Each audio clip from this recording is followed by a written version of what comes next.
My name is Jordan Robertson. And I'm Seth Yount.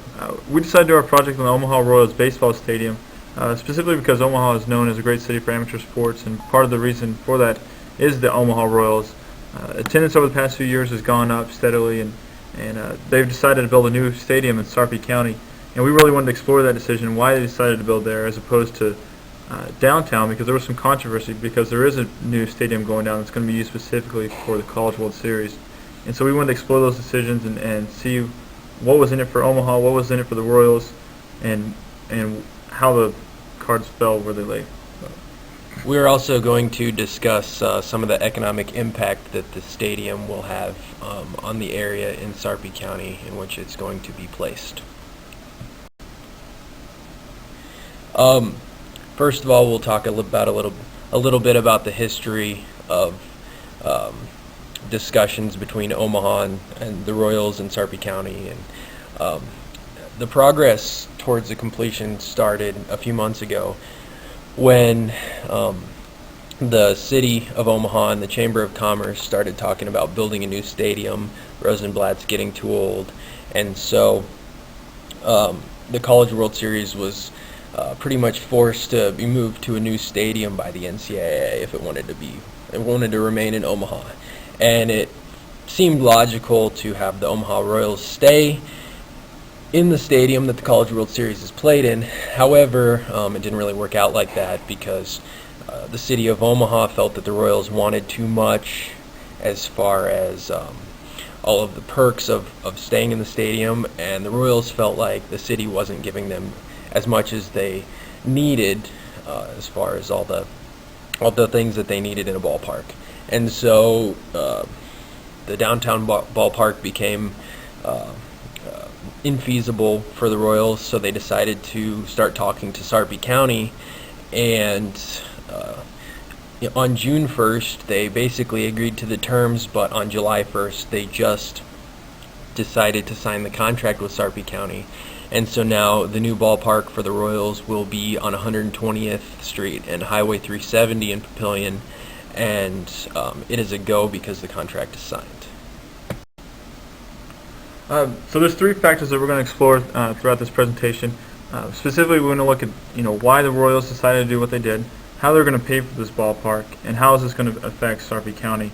And I think we're going to find after we explore these options or these categories that we're going to get a better picture of what was involved in the negotiations and what's truly in it for both parties involved.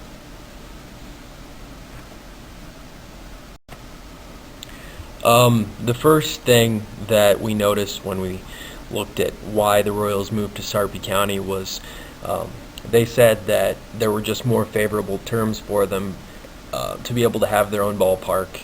The first one is that the Royals are going to own the property.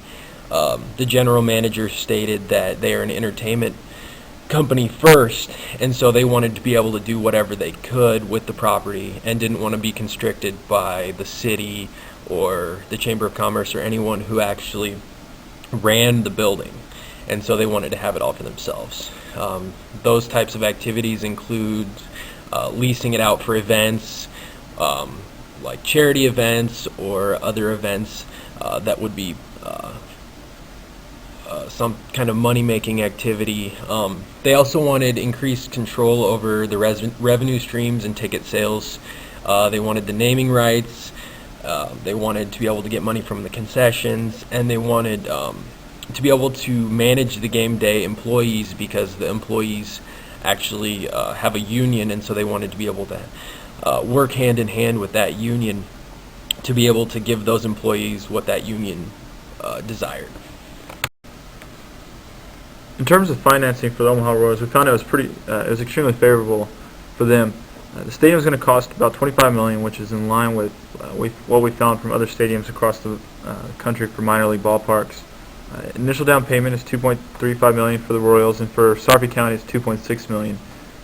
There was some legislation that was batted around the state legislature to help out with this cost, but it was eventually turned down. And what ended up happening is that the remaining approximately $20 million that's left, both the Royals and Sarpy County will pay for about half of that each over the next 25 years.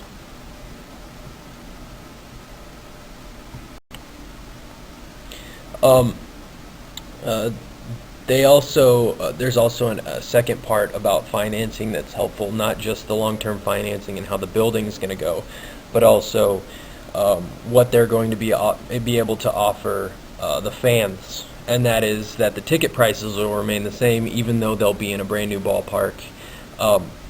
But they're also going to be able to add berm seating for families at a lower cost than normal ticket prices will be. And they're going to be able to add club suites to be able to have a little higher end market in their stadium for parties or executive type people. There's going to be 6,000 seats plus approximately 1,000 berm seats, but there's not going to be any seats there. That's about going to be the room for people to sit. The general manager mentioned that they were expecting 6,500 to 7,000 fans in the new stadium, and that's quite an increase from the 5,375 average attendance that they had in 2008. So they're expecting that this new stadium plus all the new amenities will be able to attract more fans. In terms of economic development for Sarpy County, it's kind of interesting what's going on with this property. It's all being held by a guy by the name of Mr. Langpaul. He currently owns this company called 360 Real Estate Incorporated. He owns 230 acres in farm ground in Sarpy County. He has donated 30 acres to the Royals for them to build the property, and he plans to develop the remaining 200 acres through his company. And they're planning on developing it into a entertainment district. And I guess what's most interesting is, after doing some research, Mr. Langpaul is actually based out of Des Moines, Iowa, and he has extensive experience, up to 30 years of developing real estate for this type of purpose. And so it looks like, from his perspective, he's made a genius of a deal in terms of donating, losing 30 acres of profit, but gaining 200 acres that's going to go up significantly in terms of property value. Not only is the 30 acres donated, that looks good philanthropically, but it's also a positive for him as far as tax breaks go, because it works as a donation. So overall, this is an extremely smart business decision by Mr. Langpaul and 360 marketing or development, because this is a no-lose situation. And as you can see on the right side, the picture here is a picture of where the stadium's going to go, and at the moment it's a bean field. There's no development anywhere around here. There's a few houses, there's some farmhouses, there's a gas station, but this is one of the major draws for the stadium being in Sarpy County, is that there's definitely going to be a boon to economic development in this specific area, because this is all going to be turned into an entertainment district. We talked about the entertainment district a little bit in the past side. In terms of specifics, they are thinking about putting some bars, of course, and restaurants and shopping. But for the baseball diamond itself, after talking to the general manager, he plans on adding some picnic areas to make it more family friendly. Likewise with carousels. A bar is typically a huge revenue stream for lots of restaurants, and I don't expect it to be any different for the baseball stadium, especially when games can go up to 3 hours, and it seems to be just a great all-around deal for both parties. So in conclusion, there were three major positives for the Royals in their move to Sarpy County that really had an effect on them specifically moving to Sarpy County. Those things were better terms for the Royals, financing, and economic development in Sarpy County. Those things made it an obvious choice for the Royals to move to Sarpy County.